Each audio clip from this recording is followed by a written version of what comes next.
My wife looked at me with fire in her eyes and said, "You're sleeping on the couch until you apologize." I looked right back at her and said, "Okay, but I'm not apologizing for something I didn't do." 3 weeks later, I turned our guest room into the most incredible bachelor pad you've ever seen, complete with a digital lock she couldn't crack. When she finally saw what I'd built, her jaw hit the floor so hard I thought I'd need to call a doctor. I'm 38 years old, and this whole mess started over something so stupid I still can't believe it became World War III in my own house. My wife Diana is 36, and she accused me of flirting with our new neighbor Melissa. Here's the actual truth, the whole unfiltered story. I was taking out the trash on a regular Tuesday evening. Nothing special, just doing my usual routine. Melissa, who's 23 and just moved in next door with her boyfriend, was struggling with this massive box that looked like it weighed more than she did. I'm talking one of those boxes that's clearly filled with books or dishes, the kind that's deceptively heavy. So I did what any decent human being would do. I walked over and asked if she needed help. She looked relieved, said yes, and we carried it together to her front door. Took maybe 90 seconds of actual carrying. We chatted for about 2 minutes total while catching our breath. She thanked me, told me her name, mentioned she and her boyfriend just moved from across town. I said welcome to the neighborhood, introduced myself, and that was it. That was the entire interaction. No phone numbers exchanged, no lingering eye contact, no flirting whatsoever. Just two neighbors being neighborly. But Diana saw this whole thing from our bedroom window, and apparently in her mind, I'd just proposed marriage to this girl right there on the sidewalk. I walked back inside feeling pretty good about myself, being helpful and all that. Diana was standing in the kitchen with her arms crossed, and I immediately knew something was wrong. The temperature in that room dropped about 40 degrees when I walked in. She asked me what I was doing outside, and I told her I helped the new neighbor with a box. Simple answer, honest answer. But then she hit me with this accusation that came out of nowhere. She said I was all over Melissa, that I was practically drooling, that she saw everything and she wasn't stupid. I stood there completely confused, trying to figure out what alternate reality she'd been watching. I tried explaining exactly what happened, but she wasn't having any of it. She accused me of gaslighting her, which is rich considering she was literally making up a story about what she saw. Then she dropped the hammer. She told me I was sleeping on the couch until I apologized and admitted what I did wrong. I stood there processing this insanity for a solid 10 seconds. My brain was doing mental gymnastics trying to understand how helping someone carry a box had turned into grounds for banishment from my own bedroom. Then I made a decision that would change everything. I just said, okay. Diana blinked at me like I'd spoken a foreign language. She asked if that was it, and I confirmed that yes, I'd sleep on the couch. But then I added the kicker. I told her I'd sleep there until she apologized for falsely accusing me. Her face went through about 6 different shades of red, and she stormed off to the bedroom, probably expecting me to come crawling back within a few hours with flowers and an apology for crimes I didn't commit. Night 1 on that couch was absolutely brutal. Our couch is one of those modern designer ones that looks amazing, but was clearly never meant for actual sleeping. It's perfect for sitting and watching TV, but my back felt like I'd been hit by a truck by morning. I woke up at 6, made coffee, and Diana came downstairs acting like the queen addressing a peasant. She asked if I was ready to apologize yet, and I told her nope. She actually huffed at me like a cartoon character and left for work without another word. By night 3, I was completely done with that torture device we called a couch. My back was screaming at me, my neck was stiff, and I remembered we had a guest room upstairs. It's a decent-sized room, maybe 12 by 14 feet, that we'd been using mostly for storage in Diana's overflow closet space. There was an old futon in there from my college days that wasn't great, but was definitely better than the couch. I grabbed my pillow and moved operations upstairs. Diana noticed immediately the next morning. She found me making breakfast and asked with this smug tone if the couch was too uncomfortable for me. I told her yes, it was, and she suggested I apologize if I wanted something better. I said no thanks, the futon works fine. She actually smirked at me like she was winning some kind of competition. She told me to enjoy the futon, and I could practically see her mentally planning her victory speech for when I inevitably broke down and begged forgiveness. But here's where things took a turn she never saw coming. I work as a project manager and make decent money. Diana works in marketing and makes good money too, but we've always kept separate accounts for personal spending after we pay the bills together. I had about $3,000 saved up that I'd been planning to use for a new tool set for my garage workshop. I decided those tools could wait, and my comfort couldn't. Day 4 of the Great Bedroom Exile. I ordered a memory foam mattress online. Queen size, $800, with delivery scheduled for the same week. The reviews were incredible, and I figured if I was going to be in this room, I might as well sleep like a king even if I wasn't allowed in the actual king bed anymore. Day 7 rolled around, and I spent my Saturday morning scrolling through Facebook Marketplace like a man on a mission. Found a beautiful leather recliner for $200 from a guy who was moving and couldn't take it with him. Scored a solid wood desk for $150 that just needed a little polish. Then I found this guy practically giving away a 55-inch TV for $300 because he'd upgraded to something bigger. I called my buddy Rick, borrowed his truck, and moved everything into my new space while Diana was at her sister's place for the afternoon. She had no idea what was coming. Day 10 was when Amazon Prime became my best friend. I ordered a mini fridge for $120, a microwave for $60, and installed some floating shelves I found for $50. Got this really nice area rug for $120 that tied the whole room together. The place was starting to look less like a guest room and more like an actual apartment. I was having fun with this project, treating it like one of my work assignments, checking off items, staying under budget, maximizing efficiency. Day 14 is when I might have crossed the line from practical into petty, but I regret nothing. I bought a PlayStation 5 for $500. Been wanting one since they came out, but could never justify it. Well, now I had justification.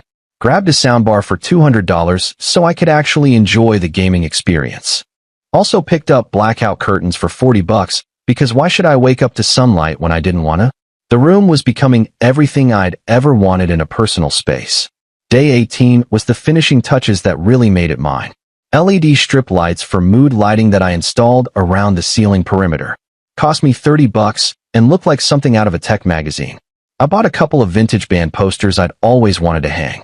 Pink Floyd, Led Zeppelin, the classics that Diana always said didn't match our house aesthetic. And then, this was my favorite purchase, I installed a digital lock on the door. $150 for a smart lock that required a code to open. Privacy, security, and a clear message that this was my space now. By week 3, I'd spent about $2,800 transforming that guest room into my personal sanctuary. It had everything our bedroom didn't. My style, my rules, my vibe. No complaints about my stuff being messy, no arguments about what we watched on TV, no passive-aggressive comments about my hobbies. Diana hadn't been inside the room once during this entire transformation. She'd knock occasionally, make comments about how ridiculous I was being, but she never actually tried to come in. I think she was playing this waiting game, absolutely convinced I'd break eventually and come begging for forgiveness so I could sleep in our old bedroom again. Last night, everything exploded in the most spectacular way possible. I was in my room playing Call of Duty online with Rick, wearing my new gaming headset, completely in the zone. We were about to win this match when I heard the door handle rattle. It didn't turn, obviously, because of the digital lock. Diana's voice came through the door asking why it was locked. I paused the game, told Rick to hold on a second, and calmly answered that it was locked for privacy. She demanded I open the door right now, and I politely declined, saying no thanks, I'm good in here. There was this long silence, and then she started banging on the door. Not knocking, banging. Full fist against wood, boom boom boom. She was yelling my name, telling me to open the door immediately. I got up, walked to the door, but didn't open it. I spoke through it, and told her that she'd banished me from our bedroom, so this was my space now.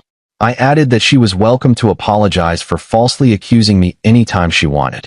She yelled back that she wasn't apologizing because she saw what she saw. I told her then we had nothing more to discuss, and went back to my game. 10 minutes later, I heard her on the phone with her mother, and she was deliberately talking loud enough for me to hear. Classic Diana move, trying to get back up and make me feel guilty at the same time. I could hear her mother Teresa's voice clearly even through the door, because the woman has lungs like a foghorn. Diana was telling her that I'd lost my mind, that I'd locked myself in the guest room and wouldn't come out. Teresa asked what she meant by locked, and Diana explained I'd put an actual lock on the door with a code. Her mother asked why I was in the guest room in the first place, and Diana got quiet for a second before saying I was being punished.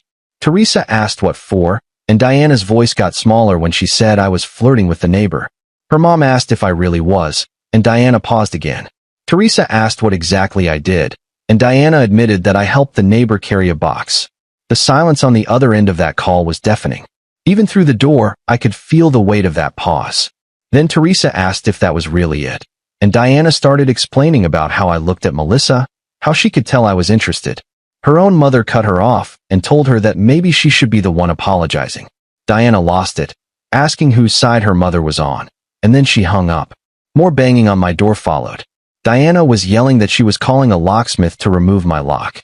I called back through the door telling her to go ahead, that I own this house too, and I can put a lock on any interior door I want. I told her to check the law if she didn't believe me. I'd actually spent time on Google researching this exact thing. As long as the lock doesn't prevent emergency exit and both parties own the home, interior locks are generally completely legal. She must have looked it up too because the locksmith threats stopped immediately.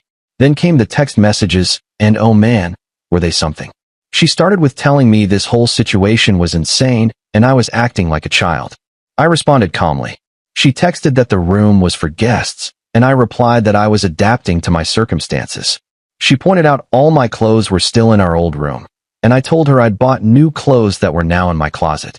She asked what closet, and I said the one in my room. She texted back that it wasn't my room, it was the guest room, and I corrected her that it wasn't anymore. Back and forth we went, her getting increasingly frustrated, me staying completely calm. She tried every angle, called me petty, said I was ignoring her, then switched to saying it was kind of hot that I was learning independence. She asked if I'd make her dinner with my new microwave, and I didn't respond. When I finally replied after my game ended, I just said class was great, I was tired, and we'd talk tomorrow. This morning while I was at work, she finally went into my room. I have a security camera in there, totally legal since it's my private space and I own the house. I watched the footage later on my phone during lunch, and her reaction was priceless. She stood in the doorway for at least 5 minutes, just staring with her mouth open. She walked around slowly, touching the TV, running her hand along the desk, sitting in the recliner, and testing it out. She opened the mini fridge and looked inside. Checked out the floating shelves with my books and collectibles. Then she noticed the PlayStation setup, and I swear on the video you can see her face just crumple. She looked like she might actually cry standing there, realizing what I'd built while she was busy being stubborn. When I got home from work, she was sitting at the kitchen table waiting for me. No anger this time, no yelling, just this defeated look on her face. She said quietly that I'd really set up a whole apartment in there. I confirmed that yes, I'd made the space livable. She asked how much all of it cost, and I told her it came from my personal savings, not our joint marital funds. She went quiet for a long time, just staring at her hands on the table. Then she asked if I was really not going to apologize, and I told her I really wasn't going to apologize for something I didn't do. She asked what happens next, if I was just going to live in there forever. I said until she apologized for falsely accusing me and kicking me out of my own bedroom. Then yeah, pretty much. She said this whole thing was ridiculous, and I agreed that it was ridiculous 3 weeks ago when she started it. But now it was just my new normal. She got up without another word and left the kitchen. I haven't seen her since then, and it's almost midnight now. She's in our old bedroom. I'm in my room writing this while eating Chinese takeout. Got my game loaded up, cold beer from my personal fridge, and honestly, I feel really good. Like genuinely content for the first time in weeks. Is this petty? Absolutely, 100%. But I'm a grown man who got exiled from his own bedroom for helping a neighbor move a box. If she wants to die on this hill of stubborn pride, then I'll build an entire house on mine. I've got a mini fridge, a PlayStation, a lock on my door, and my dignity intact because I refuse to apologize for something I didn't do. Sometimes in life you have to draw a line in the sand and refuse to cross it no matter what. This is my line, this is my room, and this is my stand. 3 weeks ago, I was sleeping on an uncomfortable couch wondering what I'd done to deserve this treatment. Now I'm living in the most comfortable space I've ever created, and I did it all because my wife underestimated exactly how far I was willing to go to prove a point. The guest room isn't a guest room anymore. It's my room, my sanctuary, my bachelor pad inside my own marriage. And until Diana can admit she was wrong about one single thing, this is exactly where I'll stay.